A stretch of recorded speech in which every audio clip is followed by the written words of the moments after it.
HP ini harganya 1 juta kurang sedikit. Terus dengan harga segitu bisa apa aja sih?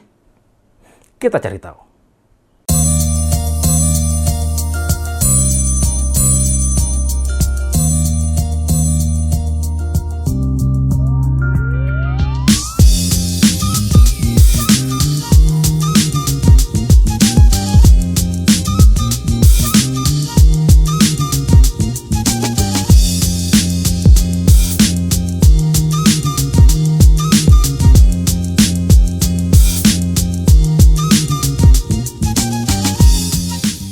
Harga murah bukan berarti nggak bisa punya desain yang kece ya.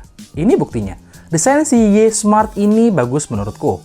Frame di HP ini berbahan metal dan kalau dipegang, kerasa keras. Tadinya pertama saya buka boxnya, saya pikir ini plastik ala-ala metal loh. Pas dipegang, ternyata metal beneran. Harga 1 juta dapat HP metal itu kayaknya gimana gitu. Susah kayaknya nyari HP dengan harga segini tapi punya bodi yang solid banget. Tapi ada sebuah konsekuensi untuk penggunaan bahan metal, yaitu bobot HP ini jadi kerasa agak berat ya. Bagus sih sebenarnya, jadi kalau jatuh itu ketahuan gitu, jadi kayak bunyi gedebuk. Kayak nangka jatuh gitu. Berbanding dengan harganya, saya acungi jempol buat desain HP ini. Layarnya sendiri berjenis IPS beresolusi HD berukuran 5 inch. Layar HP ini juga udah pakai teknologi kaca 2,5D, jadi melengkung di bagian sisi. Ukuran yang menurut saya pas, nggak terlalu besar dan nggak terlalu kecil. Penggunaan satu tangan di layar sebesar ini juga kerasa enak sob. Asiknya lagi, dalam paket penjualan HP ini udah terpasang anti gores. Saya suka nih sama brand macam gini, nggak pelit. Kualitas layarnya sendiri lumayan, warna masih terlihat jelas dan tajam. Sudut pandangnya agak sempit ya, padahal layarnya udah IPS loh. Dan udah pasti performa di bawah sinar matahari juga sulit untuk diharapkan. Kalau dilihat dari harganya, rasanya kita juga nggak bisa berharap banyak dari spesifikasi hardware-nya. HP ini punya prosesor quad-core 1,3 GHz yang sampai saat ini saya masih nggak tahu prosesor apa yang mereka pakai.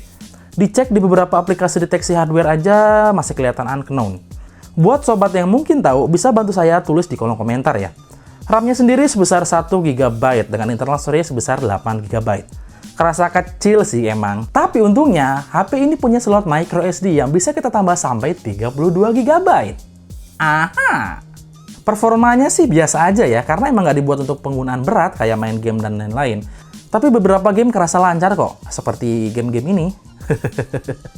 Kalau sekedar untuk penggunaan normal plus media sosial, performanya masih bisa diterima.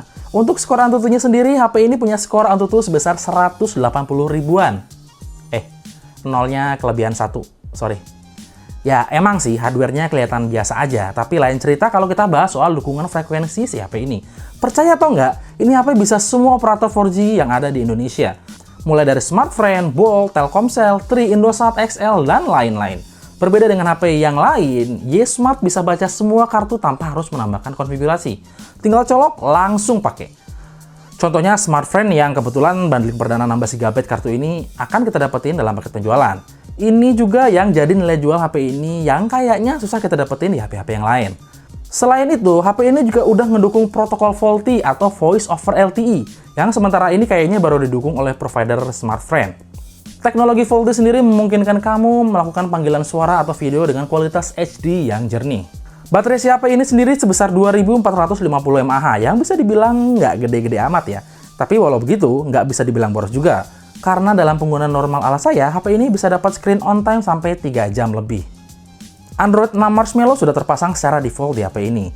Tampilannya pun terlihat mendekati stok, nggak banyak skin yang aneh-aneh. Jadi udah pasti performanya juga lebih smooth dan lancar. Ada fitur bernama Gesture Smart Access yang bikin kita makin mudah mengakses aplikasi. Cukup dengan menuliskan gesture di layar yang mati, maka kamu akan langsung masuk ke aplikasi yang dituju. Nah, urusan jepret-menjepret, HP ini punya kamera depan 5 megapiksel dan kamera belakang 8 megapiksel. Ada yang spesial dari kamera depannya. Tidak lain tidak bukan adalah adanya flash pada kamera depan. Interface kamera terbilang standar ya. Ada beberapa pilihan mode pengambilan gambar seperti panorama, GIF mode, dan normal mode. Hasil kamera juga bisa dibilang lumayan. Dalam kondisi cukup cahaya, foto yang dihasilkan terlihat lumayan bagus, lumayan ya. Tapi dalam kondisi low light akan muncul noise yang lumayan mengganggu. Sedangkan di kamera depannya sendiri sudah tersedia fitur Beautify ya, cocok buat kamu yang terlahir dengan muka pas-pasan, seperti saya. Hasilnya ya lumayan lah ya, terasa agak soft walaupun tanpa mode Beautify. Kualitasnya masih bisa diterima, apalagi jika hanya untuk kebutuhan media sosial. Rasanya memang untuk harga segini, kita sulit untuk berharap lebih dari sektor ini. Oke, terakhir kita masuk ke kesimpulan.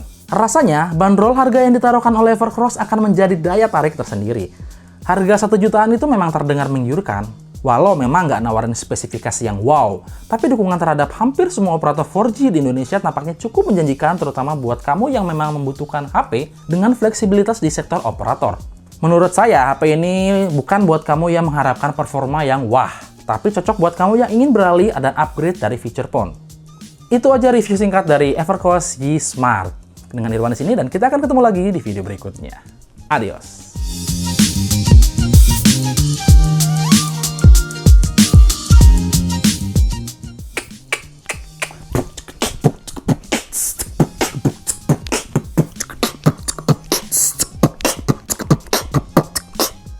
Buset, basah.